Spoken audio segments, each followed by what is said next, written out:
मैं रविश कुमार। अहमदाबाद के श्रेय अस्पताल में 6 अगस्त की सुबह 3:30 बजे आग लग गई। 8 मरीज जलकर मर गए। ये अस्पताल कोविड का है और इसमें इलाज करा रहे मरीज कोविड से संक्रमित थे। आग अस्पताल के आईसीयू में लगी थी और मारे गए सभी मरीज आईसीयू में ही भर्ती थे।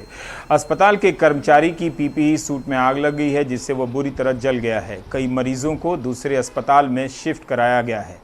मरने वाले लोग सिर्फ संख्या नहीं हैं, उनके नाम भी हैं। अहमदाबाद के बाद आप इस तरह नरेंद्र भाई एन शाह इनके नाम हैं, लीलाबेन, चंद्रकांत शाह, नवीन लाल आर शाह, मनु भाई, ईश्वर भाई, रामी, ज्योति बहन, विष्णु भाई सिंधी, अरविंद भाई भावसार, आरिफ अब्दुल मंसूरी और आयशा बहन तिरमिजी। अहमदाबाद मिरर की पत्रकार दीपल त्रिवेदी ने ट्वीट किया है कि अस्पताल का फायर सिस्टम काम ही नहीं कर रहा था। इस अस्पताल के पास नो ऑब्जेक्शन सर्टिफिकेट तक नहीं है। इसके मालिक भारत महंत पिछले साल प्रधानमंत्री मोदी की मौजूदगी में कांग्रेस से बीजेपी में शामिल हो गए थे। सूरत में पिछले साल तक्षशिला कोचिंग में 22 बच्चे जलकर और कूदकर मर गए थे। तक्षशिला आर्केड में आग लगने की भी जांच हुई थी। राज्य में फायर सेफ्टी की बात हुई थी, लेकिन क्या हुआ इसका एक उदाहरण आज आपके सामने है। एक अस्पताल बिना एनओसी के चल रहा है और आग लगने पर फायर सिस्टम काम नहीं करता है। 8 लोग जलकर मर जाते हैं। अहमदाबाद के नवरंगपुर इलाके के एक निजी कोविड अस्पताल श्रेय हॉस्पिटल के आईसीयू का हाल। बुधवार गुरुवार की देर रात करीब 3 बजे जब अस्पताल के सभी मरीज गहरी नींद में थे तो अचानक शॉर्ट सर्किट से आग लग गई। इससे पहले कि कोई संभल पाता, पूरा आईसीयू आग की चपेट में आ गया। यहां दाखिल 8 कोरोना मरीजों को बाहर निकलने का मौका भी नहीं मिला। 5 पुरुष और 3 महिला मरीज आग में झुलस गए और वहीं दम तोड़ दिया। इनमें 4 मरीज तो 60 साल के ऊपर के थे। तस्वीरें बता रही हैं कि आग कितनी भयानक रही होगी। आईसीयू में कुछ नहीं बचा। बेड, मशीनें, तार सब कुछ जलकर खाक हो गए। हमको खुद को ये मालूम पड़ता है 7 में 10 से कि हमारा खुद का पेशेंट है 7 में 10 से, तब हम यहाँ आते हैं। कितना पैसा? अच्छा, कितना रुपया लीधा था? 100,000 एक इंजेक्शन न लीधा है हमने, बीजा तो 30,000 अलग। एडी रजिस्टर करके जो प्राइमरी प्रोसीजर है वो की गई है और आगे इन्वेस्टिगेशन में जो भी तथ्य हमारे सामने आएंगे उसके हिसाब से हम कार्यवाही करेंगे और न्यायिक कार्यवाही करेंगे। अहमदाबाद दमकल विभाग के एडिशनल चीफ फायर ऑफिसर ने बताया कि स्टाफ के एक कर्मचारी की पीपीई में भी आग लग गई थी। वो उसे बुझाने के लिए भागा, लेकिन आग पूरे वार्ड में फैल गई। दमकल विभाग की 8 गाड़ियां आग बुझाने पहुंची, तब जाकर अस्पताल की आग पर काबू पाया जा सका। हादसे के वक्त अस्पताल में 49 मरीज थे। बाकी 41 मरीजों को तुरंत वहां से निकाल लिया गया और शहर के सरकारी वल्लभ भाई पटेल अस्पताल भेज दिया गया। क्या पुराना था, क्या नया था, क्या उसका कारण था, ये सब बातें माननीय मुख्यमंत्री जी ने जो उच्चतम अधिकारी राज्य सरकार के हैं उनकी कमेटी बनाई है और वो जल्दी से जल्दी इसकी इंक्वायरी करेंगे और उसका रिपोर्ट बाहर आएगा। अस्पताल के मैनेजर को गिरफ्तार कर लिया गया है और 4 में से एक ट्रस्टी भरत महंत को भी हिरासत में ले लिया गया है। अब आग से बचाव के उपायों को लेकर अस्पताल पर लापरवाही के आरोप लग रहे हैं। प्राइवेट हॉस्पिटल लेती हो तो तारे ये लोगों ने सुरक्षा अपनी। जब प्राइवेट अस्पताल पेशेंट ले रहे हैं तो क्या उन्हें ट्रीटमेंट सही से नहीं मिलना चाहिए? इनकी जिंदगी पर कोई जोखिम ना रहे, ये देखने की जिम्मेदारी अस्पताल के मालिक की नहीं है। लंबा चौड़ा बिल बनाना, रुपए कैसे इकट्ठा करना, इसके अलावा प्राइवेट अस्पताल का और कोई काम नहीं है। ये काफी गंभीर लापरवाही है। 8 मरीजों की मौत हो गई है। ये सरकार और अहमदाबाद म्युनिसिपल कॉर्पोरेशन की लापरवाही है। घोर बेदरकारी છે અમદાવાદ મ્યુનિસિપલ કોર્પોરેશનની ઘોર બેદરकारी છે। हॉस्पिटल एक मोटी जवाबदारी आवे છે અને स्टाफनी भी जवाबदारी आवे છે। अस्पताल और स्टाफ की जिम्मेदारी होती है। इस प्रकार की घटना में डर से भागना नहीं चाहिए। मरीजों को बचाने की कोशिश करनी चाहिए और इस मामले में ऐसी कोशिश नहीं हुई है। अस्पताल और म्युनिसिपल कॉर्पोरेशन भी जिम्मेवार है। कई अस्पताल में भी इस प्रकार की लापरवाही है। बेदरकारी आज सामने आई है। गुजरात के मुख्यमंत्री विजय रूपाणी ने हादसे की जांच के लिए अतिरिक्त मुख्य सचिव गृह की अगुवाई में एक कमेटी बना दी है, जिसे 3 दिन में अपनी रिपोर्ट सौंपनी है। इस घटना के बाद प्रधानमंत्री ने भी मुख्यमंत्री और अहमदाबाद के मेयर से फोन पर बात कर घटना की जानकारी ली और आवश्यक निर्देश दिए। प्रधानमंत्री कार्यालय ने मृतकों के परिजनों को 2-2 लाख रुपए और घायल लोगों को 50-50 हजार रुपए की मदद देने का ऐलान किया है। अहमदाबाद से मनीष पानवाला की रिपोर्ट, एनडीटीवी इंडिया। पिछले साल मई के महीने में जब सूरत के तक्षशिला कोचिंग आर्केड में आग लगी थी, तब अहमदाबाद में फायर सेफ्टी को लेकर अचानक सक्रियता बढ़ गई, बयान आने लगे। अहमदाबाद म्यूनिसिपल कॉरपोरेशन ने ट्वीट किया था कि फायर सेफ्टी नॉर्म की अनदेखी करने वालों के खिलाफ कड़ी कार्रवाई हो रही है। एक महीने बाद तत्कालीन कमिश्नर विजय नेहरा भी ट्वीट करते हैं कि 6 महीने की लंबी प्रक्रिया के बाद अहमदाबाद म्यूनिसिपल कॉरपोरेशन को 18 फायर स्टेशन ऑफिसर मिले हैं, जो 20 साल से पद खाली थे। ये हाल था मॉडल स्टेट का। इन दोनों ट्वीट को देखने के बाद अंदाज़ा लगा सकते हैं कि भारत के एक आदर्श शहर अहमदाबाद में फायर सेफ्टी भी कितना आदर्श है। हमारे साथ मनीष पानवाला हैं। बिना एनओसी के एक अस्पताल चलता है, ऐसा लगता है कि गुजरात मॉडल की राजधानी अहमदाबाद नहीं, हम पटना के अस्पताल की कहानी बता रहे हैं। पर मनीष, मैं एक ही सवाल पूछूंगा कि सूरत की जो घटना हुई है मई में तक्षशिला आर्केड की, उस समय बड़े बड़े फायर सेफ्टी को लेकर वादे किए गए थे। उस मामले में ही क्या हुआ, क्या सख्ती अपनाई गई, और ये जो अहमदाबाद तक पहुंचा है उसके कॉन्टेक्स्ट में अगर आप बता सकें कि फायर सेफ्टी की हालत क्या है मनीष? देखिए, जिस प्रकार से 2019 में मई महीने में ये तक्षशिला की जो वारदात हुई थी, उसके बाद लगातार एक बात सामने आई थी कि जो भी क्लासेस, ट्यूशन क्लासेस हो या कॉमर्शियल कॉम्प्लेक्स हो या मूवी थिएटर हो, यानी जो भी जहाँ पे आम लोगों की आवाजाही ज़्यादा रहती है, वहाँ पे फायर सेफ्टी नॉर्म्स का स्ट्रिक्टली पालन होना चाहिए। उसी प्रकार से एक अलग से कमेटी बना के एक नॉर्म्स बनाए गए थे, ढेर सारे नॉर्म्स थे। किस जगह पे कितनी लिफ्ट होनी चाहिए, कितने स्टेयरकेस होने चाहिए, कहाँ फायर के स्टेशन होने चाहिए, इस प्रकार की कई सारी बातें सामने आई थी। और शुरुआती तौर में पूरे गुजरात में ये लागू करने की बात की गई थी। और हर Surat municipal corporation, Ahmedabad municipal corporation, Vadodara हो या राजकोट हो या और भी छोटी छोटी नगर पालिका हो, हर किसी को कहा गया था इसका नॉर्म्स का ठीक तरह से पालन किया जाए। और उसी बात को लेकर पूरे राज्य में एक महीने तक पूरा एक हंगामा चला था। हर जगह पे चेकिंग, नोटिस वगैरह की कार्रवाई हुई थी, लेकिन ये सब एक महज लिपापोती ही रह गई थी। रवि जी, मैं आपको बताऊं, अहमदाबाद जो आज की घटना आज अस्पताल में बनी है, वो कोई पहली वारदात नहीं है। 2019 में पूरे अहमदाबाद में 4 अस्पतालों में आग लग चुकी थी। इसके बावजूद भी आज इस प्रकार की आग सामने आई और 8 लोगों ने अपने जिंदगी गंवा दी। जो लोग ऑक्सीजन को लेकर वहाँ पे पहुँचे थे, उनकी जो पीएम रिपोर्ट आई है, उसमें ये प्राथमिक रिपोर्ट में ये आया है कि उनके फेफड़े में कार्बन डाइऑक्साइड मिले। जो लोग ऑक्सीजन लेने पहुँचे थे, उनके यहाँ फेफड़े में कार्बन डाइऑक्साइड मिले। काफ़ी दर्दनाक हादसा है। तो हर बात की तरह इसी बार भी एक लिपापोती सी शुरू हो चुकी है। रवि जी, बहुत बहुत शुक्रिया मनीष ये जानकारी देने के लिए कि लीपापोती वहाँ भी होती है, लीपापोती और जगहों पर भी होती है। और अब हम चलते हैं मुंबई।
तो आपने देखा मुंबई की तस्वीरें। हम कर्नाटक भी चलेंगे, निहाल के पास, जहां बाढ़ की स्थिति काफ़ी गंभीर होती जा रही है। पर सुनील सिंह हमारे साथ हैं। सुनील, मेरा एक ही समग्र प्रश्न है आपसे कि आज पिछले 24 घंटों में बारिश की स्थिति कैसी है इस वक्त, जब आप हमें बताने जा रहे हैं कहाँ कहाँ किस तरह के रिकॉर्ड टूटे हैं। और दूसरा हम ये जानना चाहते हैं कि जून में जब आप तूफान आया था, चक्रवाती तूफान, तो उसके बाद कहा गया था मुंबई में आता जाता रहता है, टल गया है।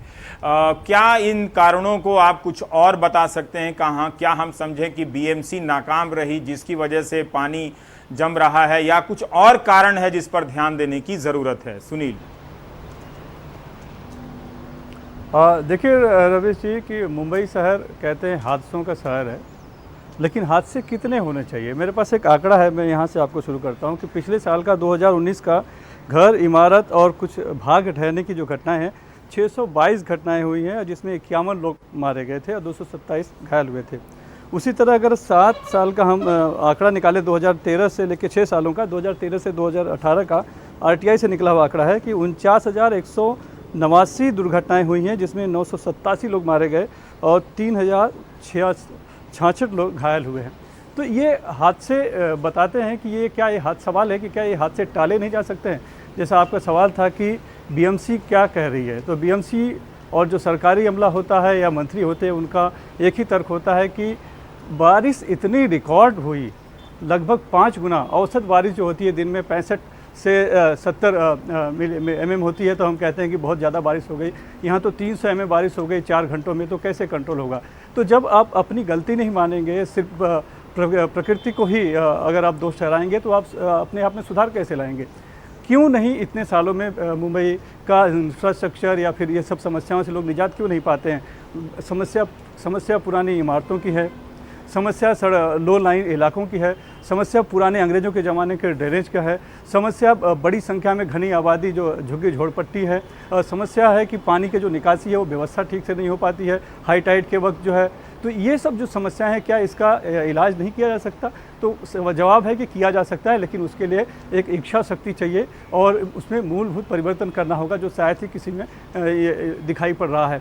ड्रेनेज बदलने के लिए कई सालों से कवायद हुई है, बातें हुई है, उसकी योजनाएं भी बनी हैं, हमने सुना है कि फंड भी पास हुआ है केंद्र से, लेकिन वो सब काम पूरा ही नहीं हो पाता है। जितने भी काम होते हैं, जैसे कि हम एक होता है कि चकत्ती लगा देते हैं, कपड़ा फट जाता है तो फिर उसको हम एक चकत्ती लगा देते हैं, उस तरह का काम होता है। नतीजा ये है कि लोग ये सब भुगतने के लिए भुगतना पड़ता है लोगों को।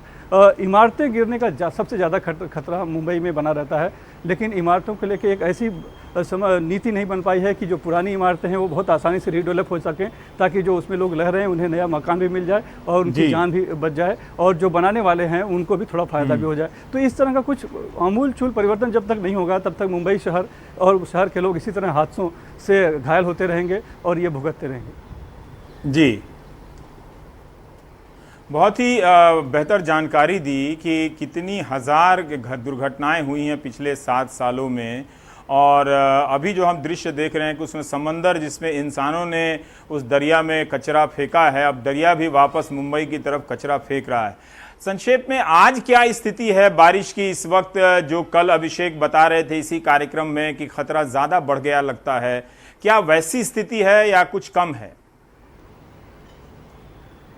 नहीं रवि जी, देखिए आज तो स्थिति बहुत ही सामान्य है। कल की तुलना में हम देखें तो कल जो हवा चल रही थी इस समय वो 160 किलोमीटर प्रति घंटा की रफ्तार से चल रही थी और बारिश बहुत तेज़ थी। कल रेड अलर्ट भी था, लेकिन आज सुबह तक ऑरेंज था जो अलर्ट था, यानी कि 3 से 4 घंटे तक का एक अनुमान आया था मौसम विभाग की तरफ से कि तेज़ बारिश होगी। वो वक्त भी निकल गया, हाई टाइड का वक्त भी निकल गया और इस समय जो अलर्ट था वो येलो हो गया है, यानी कि बारिश बहुत ज़्यादा नहीं, तेज बारिश होगी लेकिन रह रहकर होगी, कुछ इलाकों में ज़्यादा होगी। अभी का आप मौसम देखें तो घने बादल छाए हुए हैं, काले बादल छाए हुए हैं, बादल, हवा की गति भी है, बादल जा रहे हैं, लेकिन स्थिति बहुत ही सामान्य है। मौसम अच्छा तो नहीं कहेंगे, लेकिन हाँ राहत देने वाला मौसम है। कल जैसे एकदम से आपदा बन गई थी, स्थिति अस्त व्यस्त हो गई थी ज़िंदगी, वैसा कुछ नहीं है, बहुत कुछ सामान्य तौर पर चल रहा है। जी, बहुत बहुत शुक्रिया सुनील सिंह जानकारी देने के लिए। अनुभवी संवाददाता हैं, उस शहर को देख रहे हैं, पीड़ा में भी रहते हैं कि अभी तक सिर्फ आश्वासनों का और बातों का ही सिलसिला चला आ रहा है, गंभीर प्रयास नहीं हो रहे हैं। तमाम कमियों में एक कमी भारत में इच्छा शक्ति की भी बताई जाती है। शायद उन्हीं कमियों के नतीजे में जगह जगह से नर्सों के आंदोलन की खबरें पिछले 4 महीने में आती रहीं और समाधान नहीं हुआ। कर्नाटक जाना चाहते हैं, जहां की नदियों में बहुत उफान है। वहां की हालत बताइए, खासकर उत्तर कर्नाटक में ये क्यों स्थिति है? निहाल, देखिए, मौसम विभाग का यह कहना है कि जितनी तेज़ बारिश पिछले 3-4 दिनों से हुई है, अगले 3-4 दिनों तक ये सिलसिला इसी तरह से जारी रहेगा। जाहिर है कि अभी हालात भले ही नियंत्रण में हैं, लेकिन ये नियंत्रण में रहेंगे इसकी कोई गारंटी नहीं है। इसलिए गारंटी नहीं है क्योंकि मौसम विभाग ने साफ कर दिया है कि तटीय कर्नाटक के साथ साथ उत्तर कर्नाटक और ख़ासकर जो दक्षिण कर्नाटक है वहाँ पर काफ़ी बारिश होने की संभावना है। अभी तक जो बारिश हुई है 30 से 50 सेंटीमीटर के बीच में हुई है और इस वजह से जितनी भी नदियाँ हैं वो उफान पर हैं, डैम्स भर गए हैं। आप कुडगू को लीजिए जो कि केरल और कर्नाटक बॉर्डर पे है और यहाँ पर हालात बहुत ज़्यादा ख़राब दिख रहे हैं क्योंकि वहाँ पानी कई जगह घरों में भी घुसा है और साथ ही साथ जो हाईवे के आसपास जो मंदिर हैं वो भी हमने देखे कि उसमें भी पानी घुसा है और वहाँ पर तेज़ी से जलस्तर नदियों का बढ़ रहा है। कई डैम्स से पानी छोड़े गए हैं ताकि बाढ़ किसी गांव में तबाही की वजह न बने। लेकिन मौसम विभाग ने ये साफ कर दिया है कि अगले 4 दिन काफ़ी चुनौतियों से भरे होंगे। एसडीआरएफ की टीम भी कई जगहों पर भेजी गई है ताकि हालात नियंत्रण से बाहर न हो। कुडगू में एक जगह पर भूस्खलन की भी खबर आई और उसके बाद वहां पर एसडीआरएफ की टीम लगातार उन 4 लोगों को तलाश रही है जिनके बारे में ऐसा अंदेशा कहा जा रहा है कि वो पानी के साथ बह गए हैं। उनकी तलाश जारी है। ये तकरीबन दोपहर से वो तलाश चल रही है लेकिन अब तक उनका पता नहीं चला है, जो जानकारी हमें मिली है उसके मुताबिक।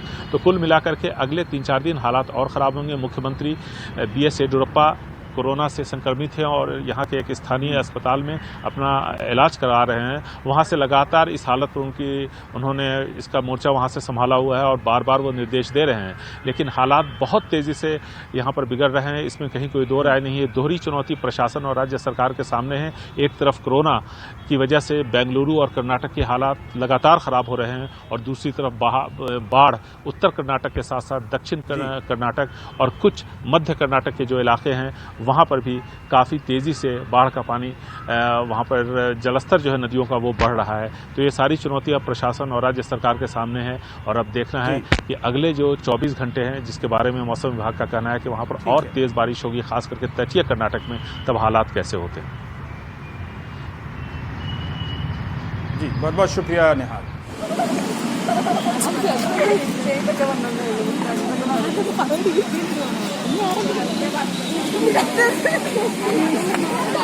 अच्छा खाना नहीं देते। आप अभी हमारे होटल पे आए तो हम आपको दे सकते। कल भी हमारा खाना 11 बजे आया मूवी। हमारे हॉस्टल हमारे वार्डन मतलब खाना नहीं, इसलिए वार्डन ने उधर बोल दिया। हॉस्टल साइड से बोला हमको मतलब तुम लोग क्यों कॉल नहीं किया। हम हमारे हॉस्टल का खाना हॉस्टल लोग प्रोवाइड कर रहे हैं, हम कॉल करना चाहिए कि हमको खाना चाहिए करके। वो लोग कल 11 बजे हम लड़के हम सबके लिए खाना भेजा, वो भी खा नहीं सकते। मतलब वो खाना अच्छे से खाना मिलता नहीं है। अगर खाना मिलता है तो कच्ची चपाती मिलती है और एकदम कच्चा हुआ राइस मिलता है, ऐसा खाना मिलता है। दाल वगैरह पूरा पानी के टाइप रहता है। और यहाँ से आईसीयू में आईसीयू का जो रेशियो है एक स्टाफ और 2 पेशेंट चाहिए। लेकिन अभी फिलहाल में जो नीचे आईसीयू है वहाँ पे सब कोरोना पेशेंट ही है, जो वहाँ पे बताते भी नहीं है और अच्छे से किट भी प्रोवाइड नहीं करते कि यहाँ पे तुम किट लो। और ड्यूटी आवर जो है 6 आवर्स की जगह 8 आवर्स ड्यूटी काम करवाते हैं और 6 आवर्स हम बोलने के बाद बोलते हैं कि ऐसे ही रोटा डालेंगे, ऐसे ही ड्यूटी आवर्स रहेगा, ऐसे ही पेशेंट रेशियो रहेगा। अगर आपको करना है तो करो, नहीं करना है तो आप छोड़ सकते हो। 24 आवर्स रिजाइन दो, हम देने के लिए तैयार है। मतलब हम जो डिमांड कर रहे हैं उस डिमांड के बदले में हमें कुछ भी नहीं मिल रहा है। ऊपर अगर कोविड वार्ड सेपरेट किया है, वहाँ पे पेशेंट लेने के बजाय आईसीयू में पेशेंट लेते हैं, जो उसकी वजह से अपने पिछले महीने में अपना 25 से भी ज़्यादा स्टाफ कोरोना पॉजिटिव आया है। डिस्चार्ज होने के बाद फिर क्वारंटाइन के लिए जब एक रूम में रखा था तो एक रूम में 8 से 9 लोग को क्वारंटाइन के लिए रखा है, सिर्फ 2 ही रूम। थोड़ा कम करके दिया था, सब ठीक था, चल रहा था। लेकिन यहाँ जा रहा था।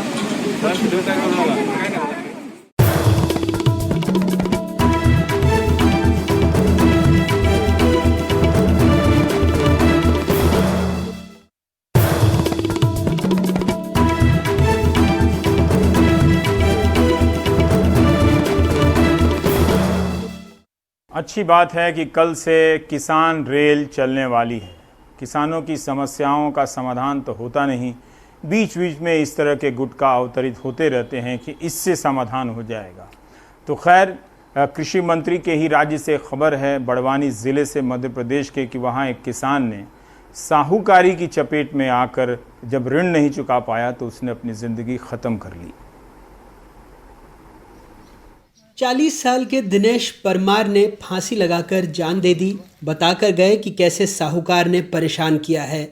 1,30,000 के कर्ज के बदले ब्याज सहित 8 लाख रुपए वसूलने का दबाव बनाया। खेत बेचकर 3 लाख रुपए का भुगतान भी किया, फिर भी जान से मारने की धमकी मिलती रही। जैसे टेंशन में था, एक आदमी का जिसके पास फोन आता था बार बार, घर में इसमें हमको किसी को बताया नहीं। कर्ज के कारण मैंने जमीन हमारे पापा जी ने बेची थी। अच्छा। 2 महीने पहले अभी पापा शांत हुए। कितना था कर्जा? कर्जा सर ज़्यादा कहने था, इंदौर वाले का फोन आता था एक बार ये हमको नहीं बताया कि कितना कर्जा। अपने सुसाइड नोट में उन्होंने कलेक्टर से जांच की बात कही है। पुलिस ने भी अब सुसाइड नोट जब्त कर जांच शुरू कर दी है। सुसाइड स्थल पर जो है सुसाइड नोट भी पाया गया है। उसमें 2 लोगों द्वारा उसको कर्ज के लिए जो है उसमें परेशान करना बताया है। तो अभी हमने मर्ग कायम कर लिया है और जो साक्ष्य है उसके अनुरूप जो है कार्रवाई करते हुए आगे करेंगे। ये लिखा हुआ है उसमें सुसाइड नोट में कि जो मैंने पैसे लिए थे उसके ज़्यादा पैसे ब्याज के लगाता है और पैसे वसूल को लेकर दबाव डालता है, उसकी जांच कराई जाएगी। तो उस संबंध में पूरी जांच की प्रक्रिया प्रारंभ कर दी है। मेरी ऐसी तरह से बात हो रही है और हम उसमें पूरी सख्ती से जांच करेंगे और जो भी दोषी उसमें कार्रवाई करेंगे। सर साहूकारिता वाला इसमें हाँ, वो सब चीज़ पे चेक कर रहे हैं, पूरा सब चेक कराएंगे और उसमें साहूकार लाइसेंस था या नहीं था।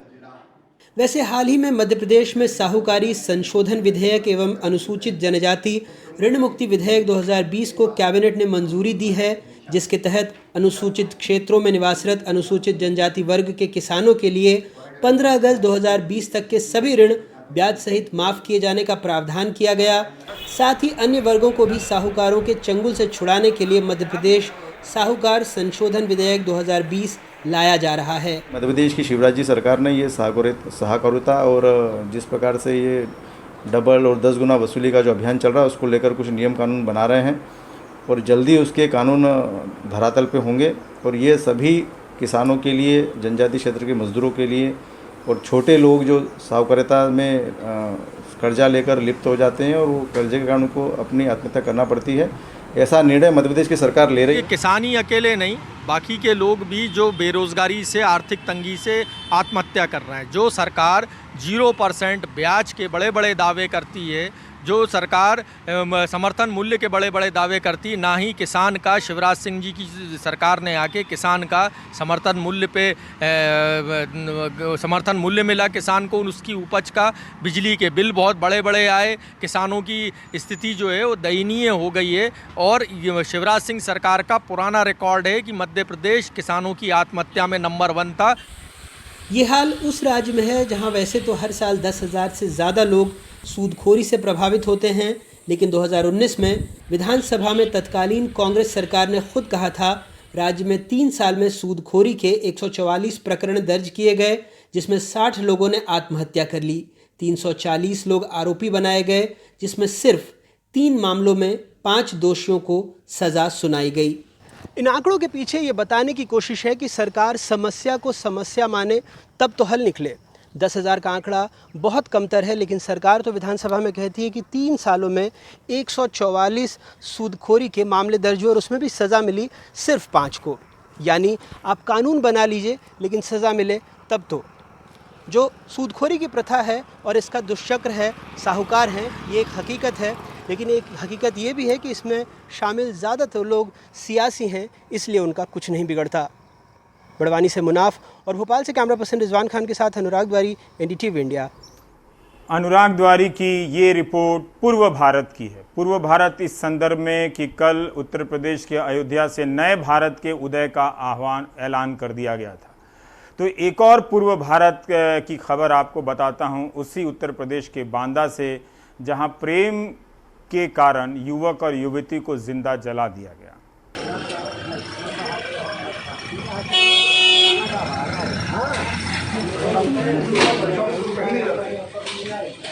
प्रेम की कहानी थी इनकी, बच्ची ने बुलाया, वो लड़का चला गया और ये लोग घात लगाए बैठे थे वहाँ पर।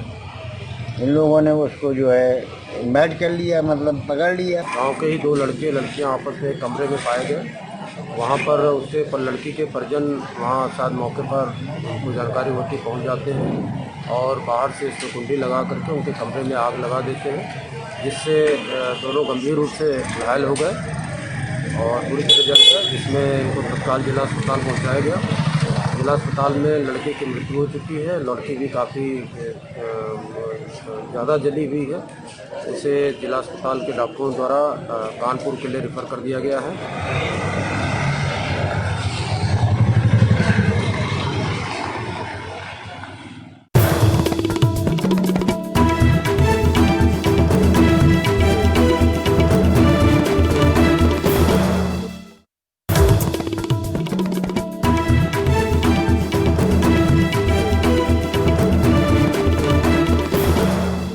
और हम चलेंगे श्रीनगर, जहां हमारे सहयोगी नज़ीर मसूदी मौजूद हैं, जहां उपराज्यपाल बदले गए हैं। 1 साल के भीतर सतपाल मलिक को हटाया गया, फिर मुर्मू साहब को बनाया गया, उनको हटाया गया और अब मनोज सिन्हा पूर्व केंद्रीय मंत्री, पूर्व सांसद श्रीनगर पहुंचे हैं उपराज्यपाल बनने के लिए।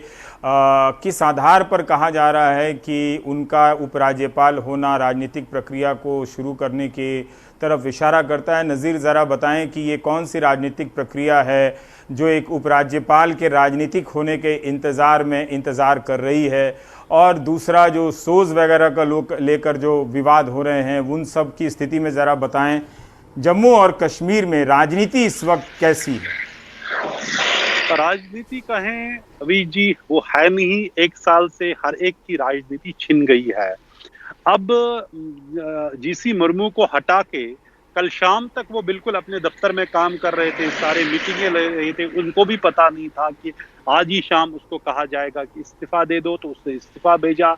आज सवेरे राष्ट्रपति भवन से आर्डर आया, मनोज सिन्हा को लेफ्टिनेंट गवर्नर जम्मू कश्मीर का बनाया गया। कहा जाता है एक सियासी चेहरा है, क्योंकि सियासी प्रक्रिया जो है शुरू करनी है जम्मू कश्मीर में। जो बीजेपी के यहाँ नेता कह रहे हैं, हमारी बात हुई थी, ये जो कविंदर गुप्ता हैं बीजेपी के लीडर, उनका कहना है कि जम्मू कश्मीर में एक सियासी प्रक्रिया शुरू हो रही है, इसलिए उनका आना ज़रूरी है, उसमें एक अहम रोल वो निभाएंगे।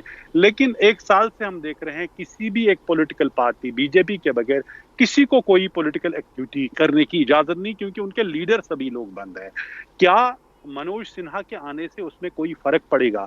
कहीं एक अटकलियां लगाई जा रही है कि प्रधानमंत्री भी कश्मीर कुछ दिनों के बाद यहाँ आ रहे हैं या 1 हफ्ते में आ रहे हैं, कोई बड़ी अनाउंसमेंट है। कई लोगों का कहना है कि प्रधानमंत्री ने कई लोगों से बातचीत की पिछले 1 महीने से, जिनमें गुलाम नबी आज़ाद भी हैं जो कांग्रेस के राज्यसभा में लीडर ऑफ द अपोजिशन है। उनसे सबों से यही बात हो रही है कि जम्मू कश्मीर में जो स्टेट हुड है उसको कैसे कब बहाल किया जाएगा और कैसे किया जाएगा। क्या एक सियासी लीडर को यहाँ लेफ्टिनेंट गवर्नर भेजना उसका एक इशारा है? क्या केंद्र सरकार वाकई में यहाँ एक जो पॉलिटिकल प्रोसेस शुरू करने जा रहे हैं? आज भी हमने देखा बीजेपी का एक सरपंच जो है उसको मिलिटेंटों ने साउथ कश्मीर में मारा गया। सिर्फ 2 दिन पहले एक और सरपंच को वहां गोली मार के उसे जख्मी कर दिया गया। 1 महीने पहले बांडीपोर में 3 बीजेपी के लोगों को, जिनमें एक बीजेपी का लीडर था, उसका बाप और उसका भाई, उनको मारा गया। ये इसलिए हो रहा है कि सियासत की सिर्फ एक धार चली है। पहले हम देख रहे थे कि नेशनल कॉन्फ्रेंस, कांग्रेस और पीडीपी के लोगों को निशाना बनाया जाता था। कई हजार लोग जो पॉलिटिकल लीडर जिनको अब बंद किया गया, उनका सबसे बड़ा गिला है रवि जी कि इन्होंने इस मुल्क के लिए जान दी। उनके वर्करों को मारा गया इसी संविधान को बचाने के लिए, लेकिन उसी जब संविधान को यहाँ खत्म कर दिया गया तो उनको ही जेल में लिया गया। तो ये उनकी ये गिला है। और इसीलिए जब आपने सैफुद्दीन सोज की बात की, सैफुद्दीन सोज जैसे कई एक लोग हैं जिनको घरों में ही पिछले 1 साल से नजरबंद किया गया है, कोई ऑर्डर नहीं दिया गया, कोई डिटेंशन ऑर्डर नहीं है, लेकिन उसके बावजूद भी उन्हें अपने घरों से निकलने की इजाजत नहीं दी जा रही है। पी चिदम्बरम ने आज एक ट्वीट, एक सीरीज ऑफ ट्वीट की थी जिसमें उसने कहा था कि किस तरह कल फारूक अब्दुल्ला ने भी जब अपने घर में मीटिंग बुलाने की बात की, जाहिरन तो खुला है, उसने किसी ने बंद नहीं किया, वो छूट गया जेल से, लेकिन किसी को उसके घर में आने की इजाज़त नहीं दी गई।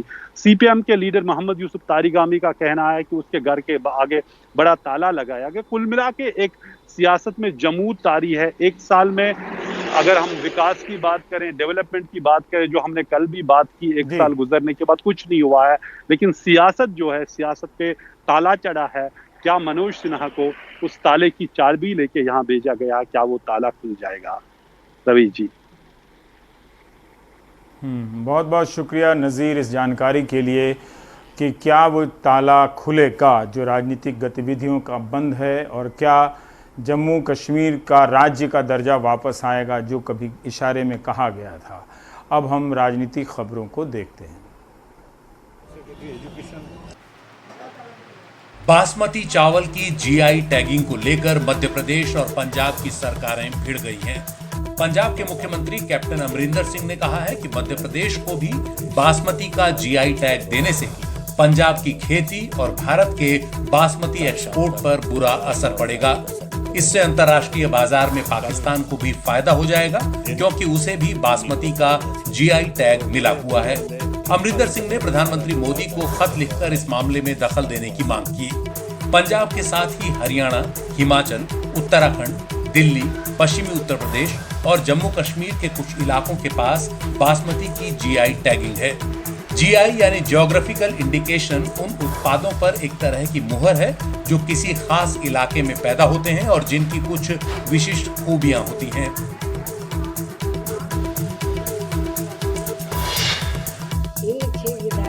करीब 9 महीने पहले बीएसपी के 6 विधायकों के कांग्रेस में विलय पर स्टे लगाने की बीएसपी की याचिका का राजस्थान हाईकोर्ट की डिवीजन बेंच में निपटारा हो गया है। डिवीजन बेंच ने इसे पहले से सुनवाई कर रही सिंगल बेंच के हवाले कर दिया है। हाईकोर्ट की डिवीजन बेंच ने जरूरी निर्देश जारी करते हुए अखबार के जरिए कोर्ट का नोटिस विधायकों तक पहुंचाने को कहा है। अब 11 अगस्त को सिंगल बेंच में सुनवाई होगी। इसके ठीक 3 दिन बाद 14 अगस्त से राजस्थान विधानसभा का सत्र शुरू होने जा रहा है, जिसके हंगामेदार रहने के पूरे आसार हैं।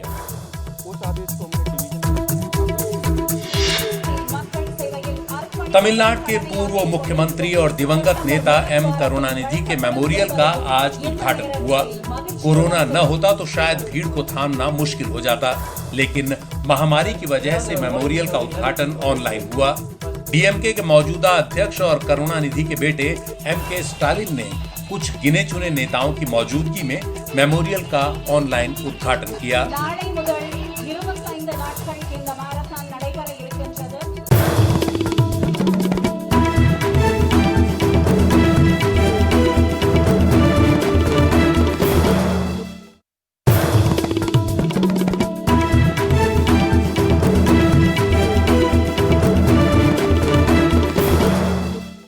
अब हम आ गए हैं दिल्ली, कई राज्यों की घटनाओं को कवर करते करते, और दिल्ली में शरद शर्मा बता रहे हैं कि कोई ऐसा तरीका आजमाया जा रहा है कि लोग बसों में सवारी भी करें और टिकट कटाने के लिए कंडक्टर के पास जाने की नौबत भी ना आए। दिल्ली में जब आप डीटीसी या क्लस्टर बसों में सफ़र करते हैं तो आपको टिकटों का आदान प्रदान करना होता है, पैसों का आदान प्रदान करना होता है, जिसकी वजह से कोरोना संक्रमण की संभावना बनी रहती है। तो इससे बचने के लिए फ़िलहाल दिल्ली सरकार एक ट्रायल कर रही है। एक ऐप का ट्रायल किया जा रहा है, यानी कि आप ऐप के ज़रिए जो बसों में टिकट का पैसा होता है उसकी पेमेंट कर सकते हैं। ऐप का नाम है ट्रैकर। इस तरह से फ़िलहाल जो 473 नंबर का रूट है जो आनंद विहार से लेकर बदरपुर बॉर्डर तक जाता है, उसमें फ़िलहाल अभी इसका ट्रायल किया जा रहा है और ये देखा जा रहा है कि क्या ये जो ऐप है जिसमें कॉन्टैक्टलेस, यानी कि आपको जो कंडक्टर साहब बैठे हैं इनसे बात करने की ज़रूरत नहीं है, इनको पैसे देने की ज़रूरत नहीं है और इनसे टिकट लेने की ज़रूरत नहीं है। सीधे आप इस तरह से ये जो QR कोड यहाँ पर लगा हुआ है, इस पर जैसे आप पेटीएम से, गूगल पे से आप पेमेंट करते होंगे, ठीक इस तरह से आप पेमेंट कर सकते हैं। मेरे साथ प्रवेश बियानी हैं जो कि IIIT यूनिवर्सिटी है दिल्ली की, उसके प्रोफेसर हैं और इसी यूनिवर्सिटी ने ये ऐप डिज़ाइन की है। सर थोड़ा ये बताइए कि किस तरह से ये ऐप काम करता है और कितना ये कामयाब होता दिख रहा है अभी? तो ये ऐप फ़िलहाल जो हमने बनाया है बेसिकली ये ये चार्टर ऐप है, इसका नाम चार्टर ऐप है। और ये इसका सिंबल दिखा दीजिए चार्टर। तो चार्टर का सिंबल जो है ये है चार्टर का सिंबल। अच्छा, ये है ये, राइट। और इसमें हम 2 तरीके से टिकट खरीद सकते हैं। हाँ। एक तो बाय फेयर है, जैसे हम कंडक्टर को कहते हैं कि भाई 5 रुपये का टिकट दे दो। हाँ। तो बाय फेयर हम खरीदते हैं, तो मैं बाय फेयर दबा के मुझे केवल एक QR है उसको स्कैन करना होता है। अच्छा, ये मैंने QR स्कैन किया, इसने ऑटोमेटिकली बस नंबर ले लिया है, अच्छा। रूट नंबर ले लिया है, और अगर मुझे 5 का लेना है तो 5 का, वरना 10 का भी इसमें आ जाएगा। अच्छा। और मैंने केवल एक बाय सिंबल दबाकर मैं 10 रुपये का टिकट खरीद सकता हूँ। और ये देखिए आपका टिकट आ गया है। ये 10 रुपये का टिकट जो है इस तरह से खरीद लिया गया है। जिस तरह से शरद कह रहे थे बस में कि ये कंडक्टर साहब हैं, इनसे बात करने की ज़रूरत नहीं है, इनको पैसे देने की ज़रूरत नहीं है, इनसे टिकट लेने की ज़रूरत नहीं है, मुझे लगा कि अगली पंक्ति ये कहेंगे कि कंडक्टर साहब की भी ज़रूरत नहीं है।